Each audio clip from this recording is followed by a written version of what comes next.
सास भी कभी बहू थी। एक समय की बात है। एक छोटे से शहर में सरला देवी नाम की एक सास अपने बेटे और बहू के साथ रहती थीं। उनकी बहू का नाम था प्रिया। सरला देवी को हमेशा शिकायत रहती थी, आजकल की बहुएं ना आदर जानती हैं न काम करना। प्रिया पढ़ी लिखी, समझदार और मॉडर्न सोच वाली लड़की थी, लेकिन सास के ताने उसे बहुत चुभते थे। वो चुपचाप सब सहती थी।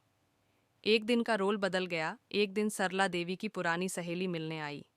बातें करते करते सरला देवी ने कहा, मेरी बहू कुछ नहीं समझती, हर काम में गलती करती है। आजकल की लड़कियां ही ऐसी हैं। सहेली ने मुस्कुराकर कहा, अरे सरला, तू भूल गई कि तू भी एक जमाने में बहू थी। तेरी भी तो सास तुझे ताने देती थी और तू रोती रहती थी। सरला देवी को जैसे झटका सा लगा। अतीत की सारी यादें लौट आईं। वो ताने, वो अकेलापन, वो आंसू। परिवर्तन की शुरुआत उस दिन के बाद सरला देवी ने अपने व्यवहार में बदलाव लाना शुरू किया। उन्होंने प्रिया से पहली बार प्यार से कहा, बहू, चाय साथ बैठ के पिएं? प्रिया चौंकी लेकिन मुस्कुराई। धीरे धीरे उनके रिश्ते में मिठास आने लगी। प्रिया ने भी सास को दोस्त समझना शुरू किया। एक नई शुरुआत। एक दिन सरला देवी ने मोहल्ले की औरतों से कहा, बहू को समझना जरूरी है, बस हुक्म चलाने से रिश्ते नहीं बनते। सास भी कभी बहू थी, ये मत भूलो। कहानी की सीख। हर सास को याद रखना चाहिए कि वो भी कभी बहू थी, और हर बहू को समझना चाहिए कि वो एक दिन सास बन सकती है। रिश्ता तभी मजबूत होता है जब दोनों समझदारी से चलें। राधापुर की गलियों में लाजो देवी का रौब चलता था। मोहल्ले की कोई भी औरत बिना लाजो की सलाह के अचार नहीं डालती थी। लेकिन जब उसके बेटे रवि की शादी शहर की लड़की प्रिया से हुई, तब सबको लगा कि अब लाजो की तूती बोलती रहेगी। लेकिन किसे पता था कि बहू सास पर भारी पड़ेगी। शादी के अगले ही दिन लाजो ने हुक्म जारी किया, सवेरे 5 बजे उठ जाना, घर के सब काम बहू करेगी।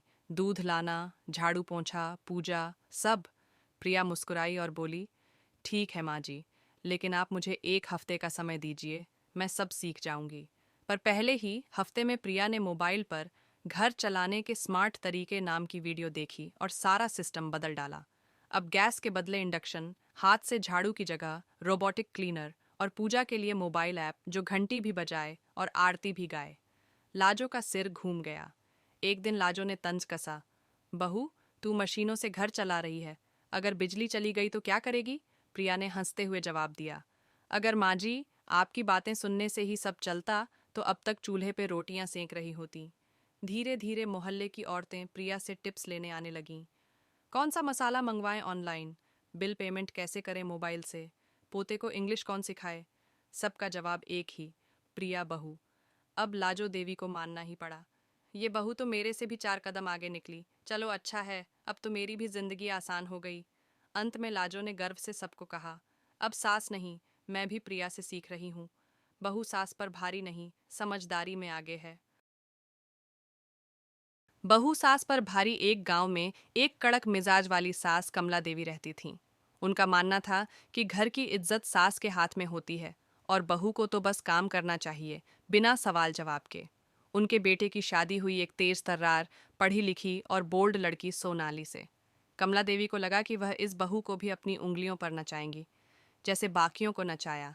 पहली भिड़ंत शादी के कुछ ही दिनों बाद सास ने कहा, सुबह 4 बजे उठकर सारा घर साफ करना है और घूंघट निकाले बिना रसोई में मत जाना। सोनाली मुस्कुराई और बोली, अम्मा जी, मैं घर जरूर चलाऊंगी, लेकिन मशीन नहीं हूं। मैं घूंघट में नहीं, आत्मविश्वास में जीती हूं। कमला देवी का गुस्सा 7वें आसमान पर, लेकिन बहू की बात में दम था। घर के बाकी सदस्य भी चुप थे, क्योंकि सोनाली घर का सारा काम सलीके से करती थी और सबका अच्छे से ख्याल रखती थी। असली टक्कर एक दिन मोहल्ले में किसी ने ताना मार दिया, कमला देवी, आपकी बहू तो सिर पर चढ़ गई है। कमला देवी ने जवाब दिया, हाँ, चढ़ी है, पर सीने पर नहीं, दिल पर।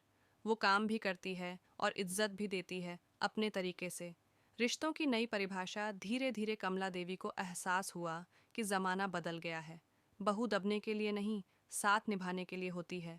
अब मोहल्ले में लोग कहते, इस घर की बहू तो सास पर भारी है, और कमला देवी गर्व से कहती, हाँ है, क्योंकि वो मजबूत है और मैं समझदार।